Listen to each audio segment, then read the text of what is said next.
Next speaker comes to us from Massachusetts, and she is the State Auditor of Massachusetts, also served as a state legislator, and in over a course of many years, Diana DiZoglio has been a clear leader on accountability and transparency in many forms, including the misuse of NDAs.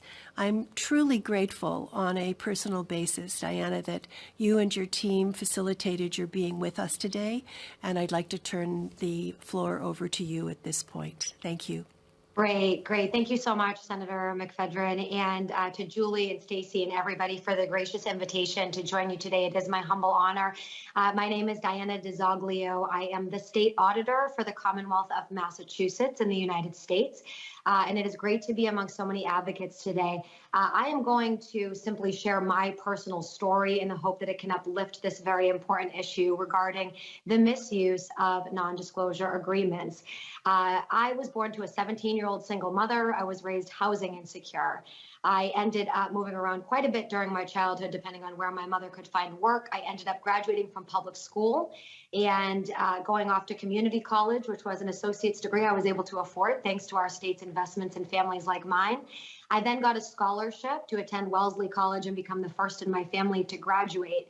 I ended up soon after that getting offered a job working in the Commonwealth of Massachusetts at our own state house as a legislative aide to a state representative in the state legislature here. In only a matter of months, unfortunately, I was sexually harassed during my time working at the state house in Massachusetts. And the way that they thought it was appropriate to make that sexual harassment stop happening was to fire me and then require that on my way out the door, I sign away my right to talk about literally anything I had seen, witnessed, or experienced by signing a taxpayer-funded non-disclosure agreement. But I didn't let them get rid of me. I didn't let them keep me quiet, and I didn't leave state government like they told me to do. I instead decided to run for state representative myself, and a little over a year later made my way back into that same chamber that dismissed me as the youngest woman serving in the House of Representatives at that time.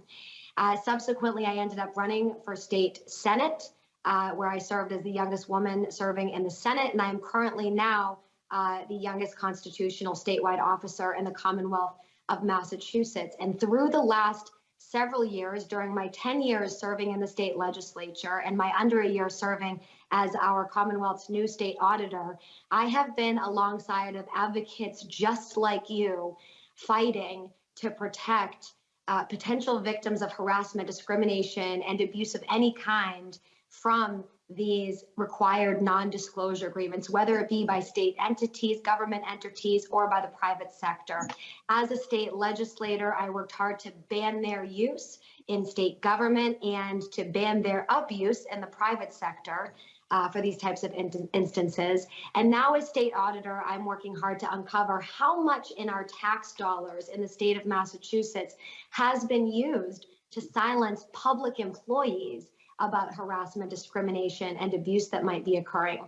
My office is currently conducting an audit of state entities across the entire Commonwealth of Massachusetts to see how many times these non-disclosure agreements have been used in recent years, what they've been used for, who they've been used for and by, and also to make sure that we have an understanding about how much in our taxpayer dollars is being used to cover up these abuses in government, but also protect powerful perpetrators of these abuses. It is unacceptable. It is beyond past time for change. And I am incredibly grateful to you, Senator, to Stacy, to Julie, to this entire contingent of folks we see on this call today for your advocacy and work on this important issue.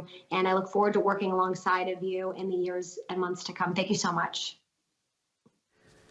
Thank you, Diana. I find as a parliamentarian that I'm sitting a little bit in awe of the various ways in which you have taken leadership positions. You have been supported through public elections, and you have held the course on transparency and accountability. And I have a hunch that what you do as state auditor is going to go down in the books as being a very significant shift in what state auditors can and should be doing.